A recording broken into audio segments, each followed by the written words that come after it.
David and Goliath is Filipino translation.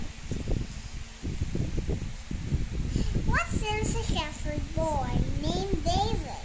His brothers were in a battle fighting for King Solomon. David found out the enemy had a secret weapon, a giant named Goliath over 9 feet tall. David told the man he could fight Goliath.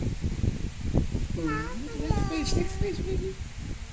Next page. Next.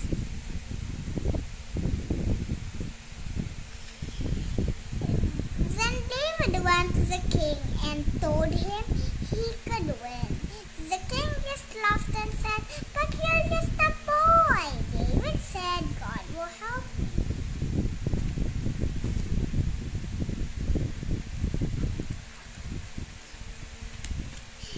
The king set David up with armor and gave him a sword and shield, but they were too big. David said, "This armor and sword too heavy, but I don't need them.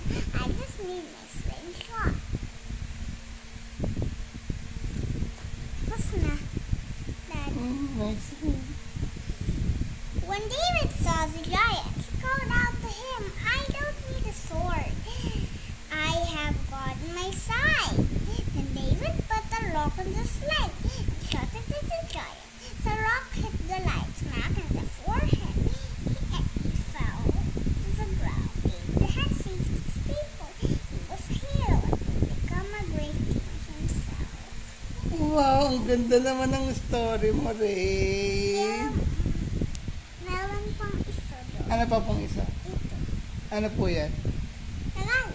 Tagalog naman po. Sige, Tagalog. Noong urang panahon, may isang batang pastor na ay nagngangalang David.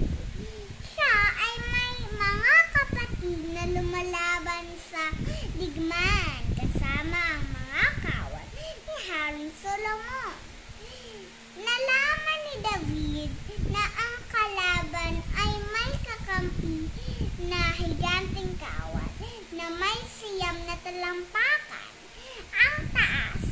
Ang taas ay na kung tawagin nila ay Goliath. Nagbuksang loob si David na labanan si Goliath. Galing na. Ano next? Pumunta si David sa hari at sinabi na kaya niya taluhin ang higante. Tumawa lamang ang hari at sinabi, "Noon kayo sa lamang bata." Sagot ni David, "Tutulungan ako ng Diyos." Tutulungan tayo ng Diyos. Sabi niya. Dinamitan ng hari ng mga kasuotong pangdigma si David at binigyan ito ng espada at pananggalang nungit ang mga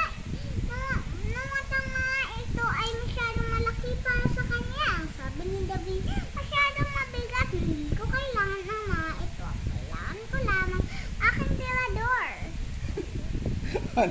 Tirador, oh.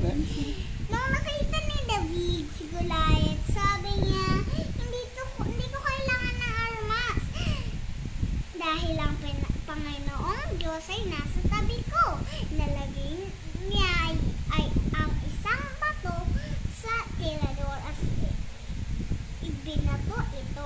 Tumama ang bato sa noo ni Goliath at ito ay tumumba. Nagdiwang ang lahat sa kanilang tagumpay. Niligtas ni David ang kanyang mga kasamahan. Siya ay itinalagang tagapamahala ng mga kawal at kalaunan ay naging mahusay na hari. Ang galing naman ng anak. Ay, praise ka na. Families have come together for centuries with this classic Bible stories that will inspire today's children and teach the family values the whole year. Let them all, David and Goliath, David and Goliath, Jonah and the whale, and the ark. Thank you, Rain. Happy Sunday, everyone. Happy everyone.